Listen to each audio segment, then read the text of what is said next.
दोस्तों, इस दुनिया का सबसे बड़ा sport event FIFA world cup Qatar में शुरू हो गया है। फीफा वर्ल्ड कप की पॉपुलैरिटी का अंदाज आप इसी बात से लगा सकते हैं कि दुनिया के लगभग 65% लोग फीफा वर्ल्ड कप को देखते हैं। लेकिन अब सवाल यह आता है कि फीफा वर्ल्ड कप ने कतर को ही क्यों चुना? और भी बेहतरीन देश थे, लेकिन कतर ही क्यों? 2008 में जब इसकी बीट हुई थी तब कतर के पास सिर्फ एक स्टेडियम था और इनके पास इंफ्रास्ट्रक्चर भी अच्छे नहीं थे और टूरिस्ट के रहने के लिए इनके पास होटल्स भी नहीं थे। लेकिन फिर बाद में सिर्फ 10 सालों में ही कतर ने $222 बिलियन इन्वेस्ट करके अपने यहाँ स्टेडियम, 5 स्टार होटल और एयरपोर्ट बनाए। ये रकम इतनी बड़ी है कि इसका अंदाजा आप इसी बात से लगा सकते हैं कि अंबानी और अडानी की नेटवर्क को मिला ले तो भी ये उससे ज्यादा है। लेकिन इतना सारा इन्वेस्टमेंट सिर्फ 2 मंथ के वर्ल्ड कप के लिए क्यों? कतर में जहाँ टेम्परेचर 50 डिग्री सेल्सियस तक पहुँच जाता है, वहाँ ये गेम कैसे खेला जाएगा? कतर ने ऐसा तो क्या किया जिसकी वजह से वर्ल्ड कप उन्हें मिला? क्या इसके पीछे कोई और स्ट्रेटेजी है और कतर को इस वर्ल्ड कप से क्या फायदा होगा? इन सारे क्वेश्चन का आंसर हम आपको इस वीडियो में देने की कोशिश करेंगे, जिस वीडियो का टाइटल है how FIFA World Cup come to Qatar.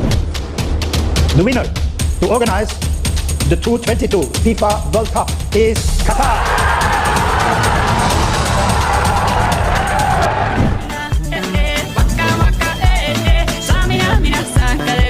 This time for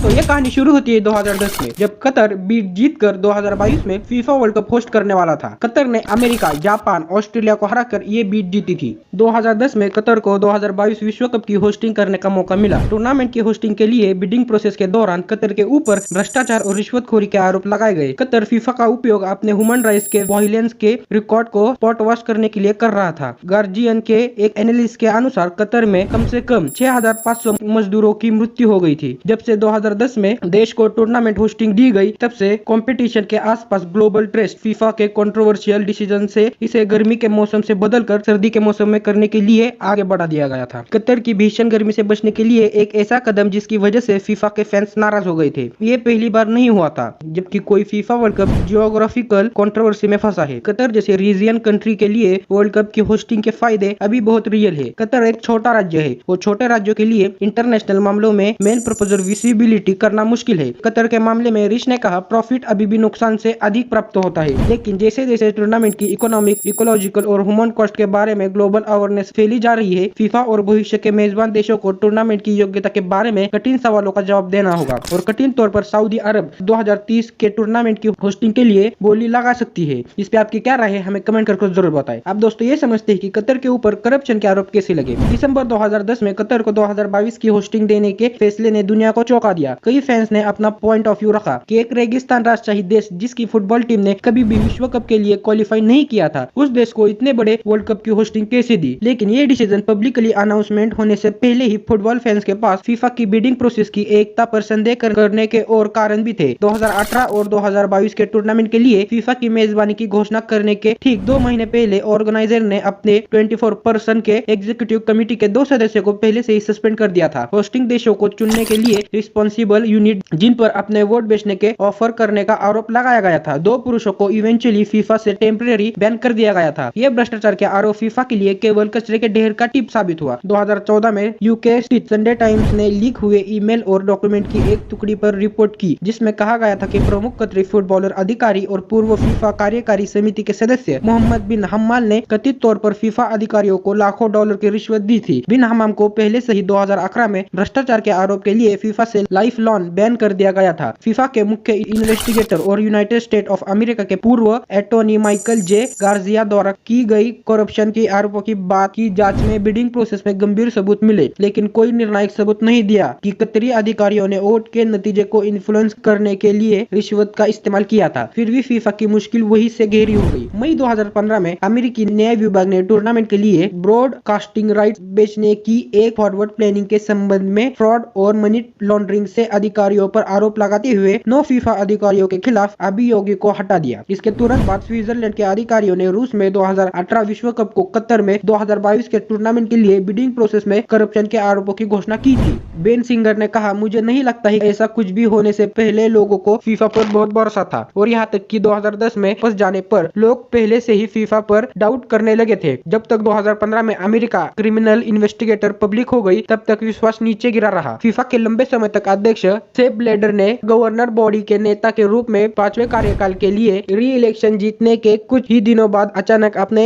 इस्तीफे की घोषणा की। ब्लेडर पर बाद में स्विट्जरलैंड में क्रिमिनल फ्रॉड का आरोप लगाया गया था, लेकिन उन्हें जुलाई 2022 में बरी कर दिया गया। फिर अप्रैल 2020 में न्याय विभाग ने नए सबूत जारी किए, जिसमें कहा गया कि फीफा के 3 अधिकारियों ने कतर को वोट देने के लिए पैसे लिए थे। इन पूछताछ के रिजल्ट अलग अलग साबित हुए। हालांकि इन्वेस्टिगेटर ने फीफा के भीतर क्रिमिनल गड़बड़ी का पर्दाफाश किया है, फिर भी उन्होंने ये साबित करने के लिए स्मोकिंग बंद कर दिया है। कतरी अधिकारियों ने फीफा अधिकारियों को रिश्वत दी थी। बेन सिंगर ने कहा, मुझे नहीं लगता है कि लोग कतर के बारे में बहुत पॉजिटिव रूप से सोचते हैं। विश्व कप के लिए एक साफ जगह के रूप में कतर जनता के विश्वास को जगाने का अच्छा काम नहीं कर रहा है। दोस्तों, आप ये समझते हैं कि क्या कतर ने अपने स्टेडियम बनाने के लिए 6500 वर्कर्स की जान ली है या नहीं? इस साल 11 फरवरी को विदेश राज्य मंत्री वी मुरलीधरन ने कहा कि कतर में काम करते हुए पिछले 5 साल में 2700 भारतीय वर्कर्स की मौत हुई है। इस दौरान 13 अक्टूबर 2022 को फीफा के deputy general secretary Alex de Bell ने कहा कि कतर में लेबर और मानव अधिकारी में तेजी से विकास हो रहा है और फीफा इस प्रोसेस में शामिल है। कतर वर्कर्स के साथ कैसे व्यवहार कर रहा है? फरवरी 2021 में गार्डियन में छपी एक रिपोर्ट के अनुसार कतर में पिछले 10 सालों में भारत, पाकिस्तान, नेपाल, बांग्लादेश और श्रीलंका के 6500 से ज्यादा वर्कर्स की मौत हुई है। 2010 में ही फीफा ने 2022 का विश्व कप की होस्टिंग करने के लिए कतर को चुना था, जबकि कतर में पाकिस्तानी एम्बेसी की ओर से जारी आंकड़ों के अनुसार 824 पाकिस्तानियों की मौत हुई है। दोस्तों, कतर में वर्ल्ड कप तो हो रहा है, लेकिन कतर ने इसके ऊपर भी कई पाबंदियां लगाई है। कतर में शराब बेचने पर सख्त पाबंदी है। इसकी वजह से वर्ल्ड कप में उपयोग आने वाले आर्ट और स्टेडियम के आसपास अल्कोहल नहीं बेचा जा सकता। फीफा वर्ल्ड कप पर 2022 का मुख्य स्पॉन्सर बडवाइजर है, जो कि बियर और अल्कोहल बनाता है। वर्ल्ड कप शुरू होने से 2 दिन पहले फीफा गवर्निंग बॉडी आयोजित देश यानी कतर की अथॉरिटी के बीच एक बैठक हुई, जिसमें मैच के दौरान स्टेडियम में बियर और अल्कोहल बेचने पर पाबंदी लगाई गई है। फीफा गवर्निंग बॉडी ने अपने स्टेडियम में कहा कि फीफा और होस्ट कंट्री की अथॉरिटी के बीच से बियर स्टॉल को हटाने का फैसला किया है। कतर ने अपने यहाँ आने वाले टूरिस्ट महिला के ऊपर भी रोक लगाई है। कतर में होने वाले फीफा वर्ल्ड कप के दौरान स्टेडियम में मैच देखने वाले दर्शकों को खास तौर पर महिलाओं के लिए ड्रेस कोड बनाया गया है। स्टेडियम में मैच देखने वाले महिलाओं को रिवीलिंग ड्रेस पहनने की पाबंदी है। रिवीलिंग ड्रेस पर पाबंदी का मतलब है कि महिला ऐसे ड्रेस पहनकर स्टेडियम में जाए जिसे पहनने के बाद उनके घुटने और कंधे नहीं दिखने चाहिए। इसके अलावा कतर में फीफा वर्ल्ड कप के दौरान किसी भी तरह के कॉन्सेप्ट पे भी पाबंदी है। लेकिन अब सवाल यह आता है कि आखिर कतर ये सब क्यों कर रहा है? देखो दोस्तों, कतर एक ऐसा देश है कि 90% इनकम ऑयल को ट्रांसपोर्ट करके होती है, और ये हम सब जानते हैं कि ऑयल एक दिन खत्म होने वाला है। इसलिए कतर भी यूएई जैसे अपने देश को भी एक टूरिस्ट देश बनाना चाहता है और ज्यादा इनकम के रास्ते भी खोज रहा है, और इसके लिए फीफा वर्ल्ड कप की मेजबानी करके कतर पूरी दुनिया का ध्यान अपने ओर खींचना चाहता है। तो आपकी क्या राय है, हमें कमेंट करके जरूर बताएं। और ये वीडियो आपको अच्छी लगी तो इस चैनल को सब्सक्राइब भी जरूर करें और ऐसे मोर वीडियोस देखने के लिए। तब तक के लिए थैंक यू।